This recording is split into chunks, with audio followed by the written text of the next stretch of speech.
Well, this trapping season is kind of winding down. Weatherman says we're going to have some bad weather coming in this week and possibly some snow. But anyway, these gophers moved in after I first cutting hay, and I want to get rid of them before winter. So first thing I do is pull the loose dirt off looking for the mound dimple. The soft part of the backfilled mound. Then I take the trap stake and I'm probing. I'm looking for the main runway.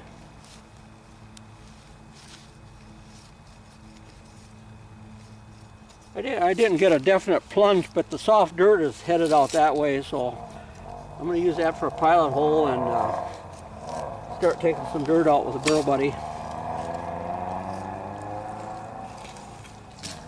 Just turn and push, and then hold fast and drag the dirt out.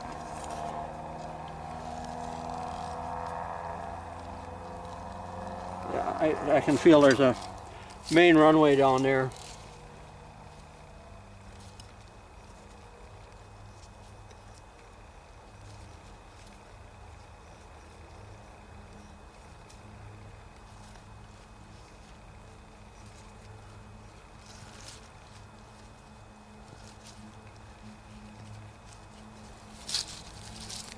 This backfield runner must have had a turn in it, because I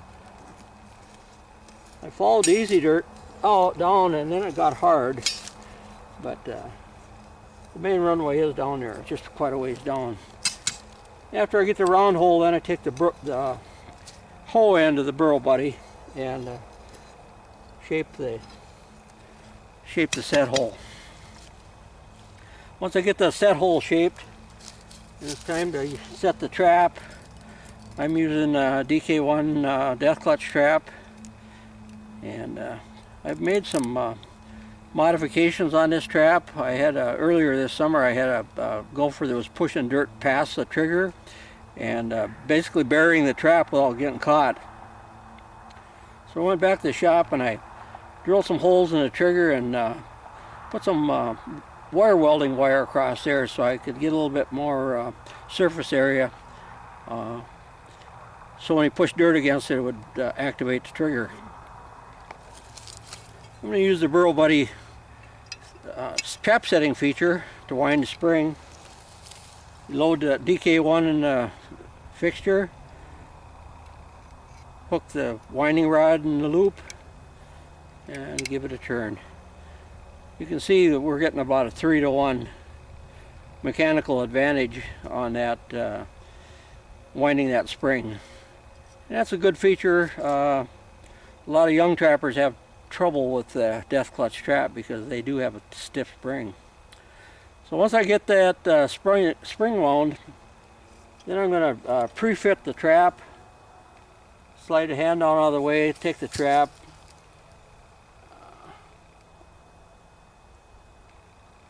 push it down the hole. And you can see that trap is sliding right down on the walls of the set hole, and that's important. You know, you want this trap to be secure. You want that gopher to be able to push dirt through there without sensing that there is a trap there. And so after I get the trap pre-fit, then I reset the trigger back so that there's only about 1 or 2 coils of the spring showing. When I put the trap back in the hole, I actually turn it at an angle, and that effectively makes the trap narrower. And then once I get it into place, then I just pull it square and stake it down. Now when you're trapping a field that's got a lot of roots in it, a lot of old sod, maybe alfalfa roots, it's good to understand how the Death Klutch trap works so you can accommodate its action. The right jaw on the handle they're on the same piece of wire, so they're one and the same. The left jaw is the one that swings shut when the trap is sprung.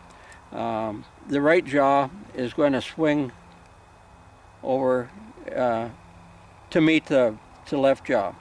Well, you notice what's happened here is this part that holds the trigger rod, that swings down, and when that swings down, if that soil is real hard, what it's going to do is going to lift that trap up, and that'll lift that movable jaw right up into the root system, and you may end up with a trap full of roots rather than a gopher.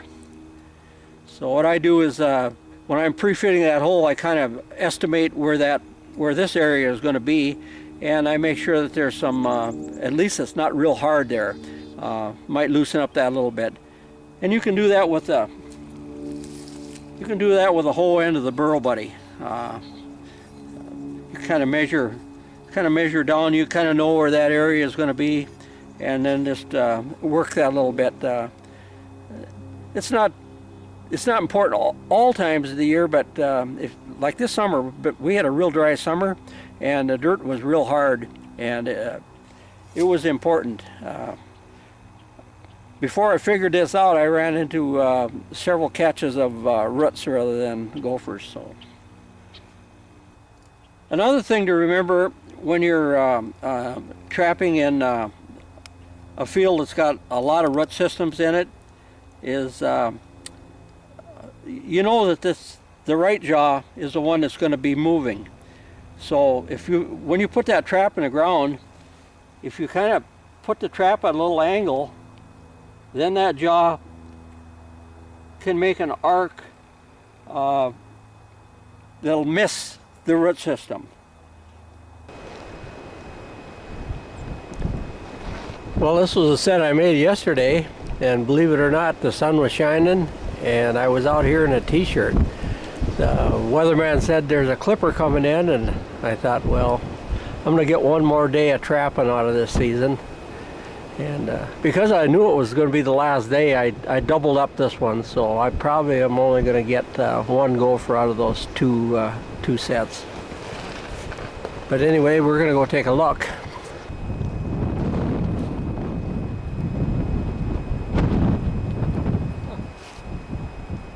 Well, now that's a good thing. You catch one this late in the fall, and that means you got 6 less gophers to deal with next year.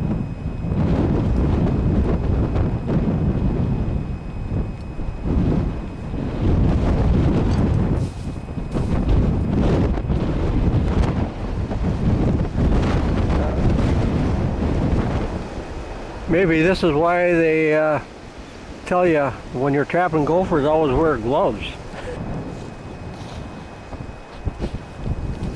Yeah, it's hard to believe. Yesterday, I was out here in a t-shirt.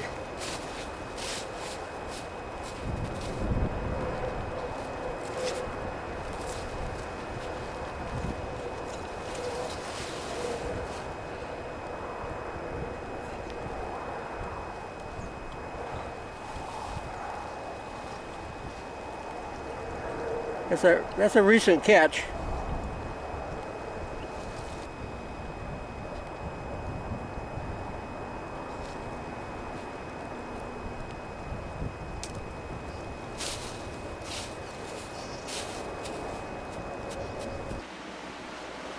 Well, we're gonna now move into the shop for the winter. My new YouTube video will be called Fine-Tuning Your DK1 for More Gophers. And we have to wind up some more Burrow Buddies for next year's season.